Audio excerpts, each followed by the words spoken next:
இஸ்ரேலுக்கு சப்போர்ட் பண்ணி அமெரிக்கா எதுக்கு வார் பண்ணணும்னு கேட்டவரோட கை உடஞ்சிருச்சு. ஆமாங்க, இப்போ இந்தியாவில் பார்லிமெண்ட் ஆஃப் இந்தியா சில மீட்டிங் நடத்தி லாஸை பற்றி எப்படி டிஸ்கஸ் பண்ணுவாங்களோ அதே மாதிரி அமெரிக்காவில் யுனைடெட் ஸ்டேட்ஸ் செனேட்னு ஒரு மீட்டிங் நடத்தி சில முக்கியமான விஷயங்களை பற்றி டிஸ்கஸ் பண்ணுவாங்க. இப்போ அமெரிக்காவில் நடந்த அந்த செனட் மீட்டிங்கில் அமெரிக்காவோட வெட்டரன், அதாவது முன்னாள் மரைன் சோல்ஜர், அவர் சடனாக எழுந்திரிச்சு அந்த மீட்டிங்கை இன்டர்ரப்ட் பண்ணி ஒரு விஷயத்தை பற்றி பேச ஆரம்பிக்கிறாரு.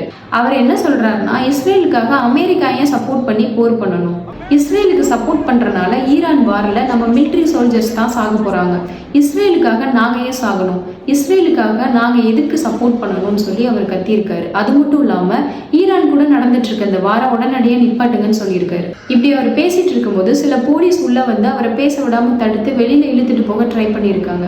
பட் அவர் அந்த டோரை பிடிச்சிட்டே கத்திட்டு இருந்திருக்காரு. இந்த இன்சிடென்ட்ல பாவம் அவரோட கையை அந்த டோர்ல சிக்கி ஃப்ராக்சர் ஆயிடுச்சு. போலீஸும் அவரை அரெஸ்ட் பண்ணிட்டாங்க. வார் வேணான்னு சொன்னது ஒரு குத்தமா? அமெரிக்கன் சிட்டிசன்ஸ்ல கூட சில பேர் இந்த வார் வேணான்னு தான் நினைக்கிறாங்க.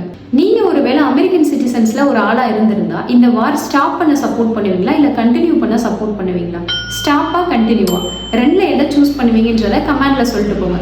அப்படியே இந்த வெள்ளை சட்டை ஸ்வேதாவோட அறிவு பைட்ஸ் சேனலை மறக்காம ஃபாலோ பண்ணிக்கோங்க.